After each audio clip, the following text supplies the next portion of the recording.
Seperti apa seharusnya insan Muslim Indonesia? Nah ini, tadi insan sudah, Muslim sudah, Indonesia. Seperti apa sebenarnya? Islam yang tersebar di Indonesia beda dengan yang di Timur Tengah. Islam tersebar masuk ke Persia yang sekarang Irak, Iran itu dengan peperangan yang dipimpin oleh sahabat Nabi Sa'ad bin Abi Waqqas yang kuburannya di Guangzhou, itu mengislamkan Irak itu. Islam yang tersebar di Syria dipimpin oleh Abu Ubaidah Amir bin Jarrah yang dulu mendirikan dinasti Bani Umayyah. Islam yang menyebar ke Afrika Utara dibawa oleh Amr bin As yang mendirikan dinasti di Mesir dan Tunis dan terus sampai ke Maroko itu dengan perang semuanya. Islam yang datang ke Indonesia di Nusantara tanpa peperangan, bahkan dengan budaya. Ringkas cerita, ini kalau nggak ringkas cerita 2 tahun saya berdiri di sini. Utusan dari negara Cina, namanya Meng Ke, Muslim, menghadap Raja Kertanegara Singosari di Malang itu. Raja Singosari Kertanegara kurang ajar, tamu dipotong telinganya. Jadi tamu Meng Ke itu dipotong telinganya dua-duanya. Kembali ke Cina, lapor pada rajanya, marah. Tahun depan datanglah pasukan Cina, lebih kurang 20.000 akan balas dendam pada Kertanegara. Sampai di Malang situ, Singosari kan Malang. Negara Singosarinya sudah tidak ada. Sudah bubar. Dikalahkan oleh Doho Kediri. Nah, jumpa dengan seorang pemuda namanya Gagah Raden Wijaya. Mestinya dari Cirebon nih, karena Wijaya. Kalau dari Jawa Timur Wijoyo, ini Cirebon mestinya. Ya tetangga saya mestinya itulah. Saya Cirebon. Namanya Wijaya. Kalau dari Jawa Tengah, Jawa Timur Wijoyo. Pak Sulis dari Semarang, mestinya Wijoyo, ini enggak, Ciwijaya, Cirebon aja jelas. Kata Raden Wijaya, saudara-saudara, ini tentara Cina ini mau balas dendam ke Kertanegara kan? Iya, sudah tidak ada. Singosari udah bubar, dikalahkan oleh Doho Kediri. Jadi kalau mau balas dendam, ayo Doho Kediri kita serang yuk. Ya ayo. Ringkas cerita, Doho kalah, bubar Doho. Berdirilah kerajaan Majapahit. Tanpa pasukan Cina tidak ada negara Majapahit. Dan ketahuilah, pasukan Cina yang 20.000 itu ada Muslim, ada non-Muslim. Komandannya yang Muslim 3, Muslim. Jenderalnya 3, namanya Zipi Kausing Ikamize. Nah, sama siapa namanya itu? Enggak baca catatan, enggak apa saya. Dikira baca catatan apa? Enggak. Yang nanti puncaknya Majapahit ketika Raja Hayam Wuruk Pati Gajah Mada yang bersumpah namanya Sumpah Palapa. Lahirlah dari Sumpah Palapa itu istilah manifestasi politik lah, namanya Nusantara.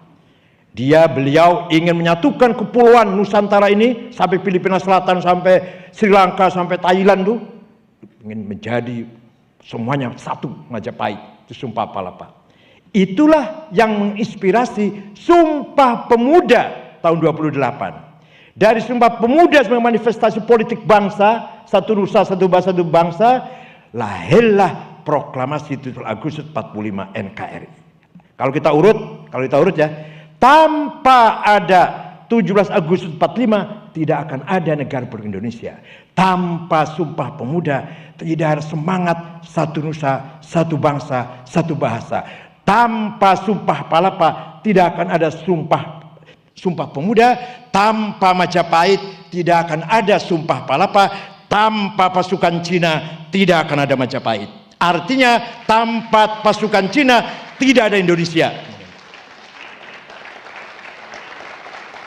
Ini yang berani ngomong gini cuma saya ini. Yang lainnya takut semua. Tanpa pasukan Cina Tapi waktu itu Cina baik-baik semua waktu itu. Tak kalau sekarang. Waktu iya. Cina datang baik-baik semua, orangnya baik-baik semua. Agamanya Konghucu, Buddha, baik-baik semua lah, yang Muslim. Nah, itu Hayam Wuruk. Kemudian raja terakhir Brawijaya V punya istri sekitar 600 istrinya. Nggak apa-apa. Raja nggak apa-apa. Kalau pas tulis nggak boleh, kalau pas nggak boleh. Saya nggak boleh. Nah, Raja Brawijaya kelima punya istri 600, salah satu istrinya Muslimah Cina. Namanya Subanci. Orang Jawa manggilnya Dewi Retno, bukan Retno Marsudi, bukan. Dewi Retno gitu aja. Nanti kayak menelu nanti Retno Marsudi. Punya anak laki-laki. Namanya Jinbun, nama Cinanya.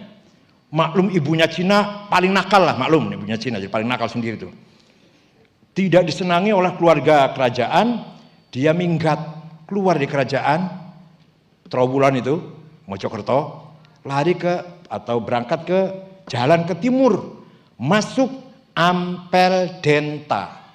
Jumpa dengan seorang ulama namanya Rahmatullah alias Sunan Ampel, salah satu wali Songo. Beliau adalah putra Syekh Ibrahim Samarkand yang mendarat di Kecamatan Palang, Tuban, membawa anak dua, Ali Murtado dan Rahmatullah, dan keponakan satu, Abu Hurairah namanya. Sampai sekarang masih ada kuburannya di Palang, Tuban, Samarkandinya. Bapaknya itu Ibrahim. Masuk Islam, si Jinbun nih. Namanya diganti selama masuk Islam, Abdul Fattah. Dah belajar Islam 5 tahun, belajar Islam paham lah, belajar Quran, belajar Islam. Permisi pada kiainya itu. Kiai atau syekh, saya anak raja harus jadi raja. Saya darah penguasa harus jadi penguasa. Ringkas cerita, berdirilah kerajaan Islam pertama di Jawa, Demak Bintoro. Rajanya namanya Abdul Fattah alias Jinbun, putra Brawijaya V, Raja Majapahit yang Hindu itu. Bapaknya kaget, anaknya jadi raja ini Islam. WA ke anak yang satunya, namanya Aryadilah di Sriwijaya di Palembang. Nah Aryadilah, saudaramu Jinbun jadi raja Islam. Bagaimana kamu? Bagaimana pendapat kamu lah? WA-nya direply, dijawab. Yang terhormat ayahanda, mohon maaf, saya sendiri sudah lama masuk Islam. Nama saya sekarang bukan Aryadilah, tapi Fatahillah. Kaget bapaknya, ini anak masuk Islam semua, gimana sih nih? Lama-lama orang Majapahit, rakyat Majapahit bergabung dengan Demak. Karena kalau ikut Demak dipanggil santri. Orang Islam itu panggilnya santri. Apa artinya? Budi pekertinya luhur, jujur, janji tepat, utang 1 minggu ya betul 1 minggu. Bersih karena tiap hari dicuci mukanya 5 kali, wudhu itu kan 5 kali sehari semalam minimal paling tidak, bersih, masuk masjid ya lepas sepatunya, pokoknya bersih lah. Rakyat Majapahit gini ceritanya gini. Mohon maaf kalau ada yang Hindu ini, mohon maaf, bukan berarti saya menjelekkan, pembahasan ilmiah. Agama Hindu itu agama yang berkasta, mengesahkan kasta. Brahmana, Satria, Sudra, Varya. Paling rendah, apa itu ada lagi namanya paling rendah nomor 5 itu. Sampai lupa namanya karena gak dianggap manusia lah kira-kira gitu. Nah, kata ingsun, ini maaf yang dari bukan dari Jawa, yang dari Jawa paham. Ingsun itu aku, ingsun. Itu hanya khusus untuk raja. Ingsun aku. Kalau orang kecil, kaulo alit, budak kecil. Kaulo alit itu bahasa Jawa. Kaulo itu budak, alit itu kecil. Atau sampean dalem. Apa artinya sampean dalem? Aku ini adalah debu yang ada di kakimu. Sampai sekarang tuh di kerajaan Jogja tuh, rakyat kalau menghadap Hamengkubuwono yang mencium dengkul, bukan mencium tangan, bukan. Mencium dengkul rakyat itu. Pernah lihat gak di TV itu? Lagi dibuka istana, Hamengkubuwono menerima rakyat Jogja menghadap tuh ngesot ngerti ya, ngesot ya. Jalannya ngesot, nanti menciumnya dengkul, lutut yang dicium. Nggak boleh nyium tangan orang kecil. Ngomong ingsun nggak boleh. Agama Islam datang, kiai-kiai Islam datang, ngajarkan gini, usolli fardhu zuhri, niat sholat ingsun, yaitu sholat zuhur, nawaitul wudu'a, niat sopo ingsun ambil air wudu, nawaitu sauma ghodin, niat ingsun puasa. Orang Jawa kaget, seumur-umur nggak mungkin menggunakan kata ingsun sampai kiamat kurang 2 hari, nggak mungkin, kecuali kalau masuk Islam. Akhirnya orang Hindu berbondong-bondong masuk Islam hanya ingin menggunakan kata ingsun. Luar biasa itu. Ya, oh banyak. Gini banyak nih cerita gini banyak. Ada lagi, kiai jalan-jalan. Ada orang sesajen. Nasi 1 kepel ditaruh pojok rumah, ada bawang merah, ada cabai merah. Tanya kiainya, apa ini? Sesajen kiai. Untuk apa? Mengusir roh jahat, demit perkayangan, babi ngepet sampai lari loh jangan. Kata kiainya, kamu kan kaya. Jangan habis sekepel dong. Masak beras 10 kilo, 15 kilo. Potong kambing 1. Udah, nurut dia, ngikut dia. Lapor kiai, sudah beres. Nasi 30 piring, gulanya 30 mangkok. Gimana? Ditaruh pojok mana kiai? Bukan ditaruh di pojok, dimakan oleh tetangga, teman, fakir miskin terutama yang gak mampu. Tapi sebelum makan, kamu minta pada Tuhan, Allah, agar kamu selamat, istrimu selamat, anakmu selamat, hartamu selamat, hidupmu selamat. Maka namanya bukan sesajen, tapi oh paham tuh, Masya Allah, cerdas banget. Selamatan namanya, bukan sesajen. Tuh caranya kiai menjembarkan Islam seperti itu. Nggak ada, kafir. Nggak ada itu, nggak ada. Walhasil gimana?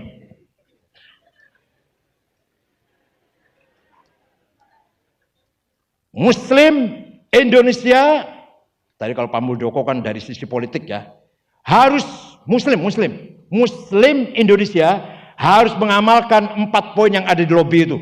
Pertama, bersatu hati. Ini ajaran Buddhis ya, ajaran dari Yen-nya sana ya. Apa itu bersatu hati? Manusia adalah hatinya, hakikat manusia.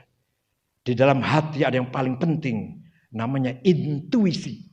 Intuisi tempatnya media, ide yang lintasan yang datang. Lintasan ini semua datang ke intuisi yang beri wadah. Ada yang baik, ada yang buruk lintasan itu. Lintasan baik dari Tuhan, lintasan buruk dari kepentingan egosentris kita, interest kita. Bahasa agama Islam, hawa nafsu kita. Contohnya gini, kalau orang mau korupsi sudah direncanakan 2 bulan yang lalu. Proposalnya direncanakan, berhasil korupsi. 2 bulan lalu sudah direncanakan. Itu bukan tergoda setan, itu bukan. Dirinya sendiri itu. Setan aja geleng kepala kok. Pinter banget orang ini. Saya aja nggak bisa rencana kayak gitu, nggak bisa saya. Tergoda setan tuh paling-paling jalan mau lurus, digoda, belok yuk. Itu setan. Namanya was-was, penggoda, menggelitik. Ayo belok yuk, nggak mau, dibentak aja udah lari setan, nanti goda lagi. Kalau direncanakan 4 bulan yang lalu akan melakukan suatu kejahatan dan berhasil, itu sebenarnya maha guru setan. Jadi ini hati ini kalau mau bersih harus jauh dari seperti itu. Ini ajaran udah suci. Tapi saya yakin yang ada di sini kalau mengamalkan 1 aja poin udah luar biasa ini, nggak usah 4, 1 aja udah luar biasa. Atau 50% aja lah, nggak usah 10%. Hati. Ada intuisi. Disitulah pancaran. Kalau kita pelihara, kalau kita pertajam, akan sebagaikan cermin. Cermin bisa mantul apa yang ada di tulisan di atas Tuhan sana. Itu ajaran Islam seperti itu. Maka hati sangat penting dipertajam. Ada ajaran agama Islam seperti itu sama dengan Buddha suci. Yang kedua, harmonis. Ini saya tulis dari lobby tadi waktu masuk. Ya tadi saya katakan insan artinya harmonis. Tanpa keharmonisan bukan manusia. Ya, kalau lagi bertengkar ya lagi istirahat jadi manusia. Nanti akur lagi jadi manusia lagi. Bertengkar lagi ini pensiun jadi manusia. Istirahat dulu jadi manusianya. Karena kalau selama insan itu harmonis. Nah, kalau nggak harmonis, sedang istirahat jadi manusianya itu. Sebentar, istirahat dulu jadi manusianya. Harmonis. Nah, ini faktor yang paling mengganggu kalau kita adalah kepentingan politik. Kalau ada politik, saudara, kakak, adik, bahkan bila perlu ayah dan anak, beda pilihan, menimbulkan minimal ketegangan, ketidakharmonisan. Itu faktor politik kekuasaan sangat-sangat luar biasa. Dan di tahun politik ini, kalau nggak kuat-kuat hati kita betul-betul kembali ke intuisi kita yang kita pertajam tadi, pasti berantakan negara ini. Tapi jangan khawatir, ada NU, jangan khawatir. Loh, saya tuh ngiri, Pak Sulis, saya tuh ngiri. Kok kenapa nggak jadi Cina saya ini ya? Nabi Muhammad dulu perintahnya carilah ilmu sampai ke negeri Cina, bukan ke Greek, bukan ke Mesir, waktu enggak, saya dari Cina. Ternyata sekarang terbukti, kita tahu semua lah. Sekarang terbukti sabda Nabi Muhammad itu, Cina luar biasa teknologinya. Itu 14 abad yang lalu Nabi sudah mengatakan. Kenapa nggak bilang Greek, Yunani? Waktu itu Yunani yang terkenal, Romawi, Greek, Mesir. Ternyata sekarang negara paling bangkrut Yunani. Tahu betul Nabi Muhammad ini saya bilang. Saling mengasihi. Nah, ini luar biasa nomor 3 ini. Kalau dalam agama Islam namanya toleransi, saling membantu, gotong wa ta'awanu 'alal birri wat taqwa. Saling tolong-menolong kamu dalam hal kebaikan. Itu ada di Kristen. Paulus Korintus 1 ayat 1. Amal saleh sebanyak apapun kalau tidak didasari dengan kasih sayang bagaikan suara genderang. Itu Paulus itu, Korintus 1 ayat 1. Kalau di Quran habaan mansuro. Kita hidup kalau tanpa kasih sayang bagaikan debu yang berterbangan, tidak punya nilai. Sama. Kristen, Quran sama. Anunya sama. Kitab sucinya tuh nilainya sama. Manusianya yang enggak sama kadang-kadang. Ya nggak mungkin sama, salib dengan menara, beda ya mungkin. Ya pasti beda. Nah, tapi simbolnya yang beda. Yang terakhir, gotong royong. Ini luar biasa, Pak. Ajaran Islam juga gotong royong. Ajaran Islam Nabi Muhammad memimpin negara Madinah, di sana ditandatangani kesepakatan antara Muslim pendatang, Muslim pribumi, non-Muslim Yahudi, 3 suku Yahudinya yang ada di Madinah. Suku Qainuqa, suku Quraidah, suku Nadir, tanda tangan dengan Nabi Muhammad dan dengan Muslim pribumi, Muslim pendatang. Mari bersama-sama membangun negara namanya negara Madinah, bukan negara Islam. Nabi Muhammad tidak pernah mengatakan negara Islam dan tidak pernah mengatakan negara Arab. Di Quran nggak ada negara Islam, nggak ada. Negara Arab nggak ada. Negara Madinah. Nah ini Madinah itu apa? Sedikit, 1 menit lagi. Katanya tinggal 3 menit soalnya. Kemajuan keberhasilan di bidang scientific, di bidang culture, religi, humanity, namanya bahasa Arabnya ini thaqafah. Maka saya punya pesantren di Ciganjur, Pak Sulis sudah sering ke sana, Pak Honcin juga, pesantren thaqafah. Artinya kemajuan manusia di bidang culture, religi, scientific. Kemajuan di bidang welfare, bahasa Arabnya hadarah. Perdana Menteri Malaysia dulu Abdul Badawi punya buku tebal Islam hadarah, Islam sejahtera. Dua-duanya maju. Pendidikan, agama, moral, budaya, dan sejahtera Madinah. Jadi Nabi Muhammad membangun negara Madaniyah, Tamadun, Madani, Madinah. Kalau Pak siapa? Nur Khalis Majid apa namanya? Para Madinah, itu sama artinya. Membangun masyarakat yang berbudaya, beragama, bertakwa, berkeadilan, dan sejahtera. Bukan negara Islam, bukan negara Arab. Sebenarnya Indonesia harus bisa seperti itu. Itulah sebenarnya karakter bangsa Indonesia. Tapi ya itulah banyak orang yang sekolah di Arab pulang gak bawa ilmu. Gus Dur sekolah di Arab. Mustafa Bisri, Pak Quraish Shihab, Pak Akhil Munawar mantan Menteri Agama itu 15 tahun. Saya 13 tahun setengah pulang bawa anak 4. Tapi yang kita bawa pulang Gus Dur, Gus Mus, Mustafa Bisri itu, Agil Munawar, Quraisy Shihab, Alwi Shihab juga dari Arab. Saya yang saya bawa pulang ilmu agama, bukan jenggot.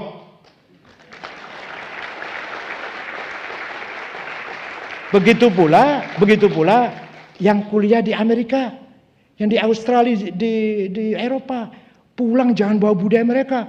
Mentang-mentang dulu Amerika ciuman di pinggir jalan. Ada yang lempar sandal nanti. Jangan mentang-mentang dari Amerika, dari Eropa terus minum bir dong sambil ciuman di bawah di situ di halaman pinggir jalan. Jangan. Kita orang Indonesia punya budaya, jati diri, karakter. Harus kita pertahankan, harus kita jaga. Seperti kiai-kiai desa-desa itu, kiai kampung NU itu, tidak ada kiai yang ngajari ngerakit bom, nggak ada. Nggak ada kiai yang ngajari demo, nggak ada kiai yang ngajari. Tidak ada pesantren tawuran. Ayo, dengar nggak ada pesan tawuran? Pesantren tawuran, dengar nggak? Di Jakarta aja ada Siddiqiyah, ada Darun Najah, ada Al Mawaddah, ada tidak ada. Betapa sekolah tawuran tiap hari. Tidak ada kiai ngajak tawuran. Kalau ada orang bertengkar diakurkan. Kalau ada orang bertengkar suami istri dinasihatin. Jangan sampai cerai. Terima kasih. Selamat atas suksesnya pertemuan ini dan saya bangga merasa mendapat penghargaan ikut berbicara di panggung ini atau di mimbar ini.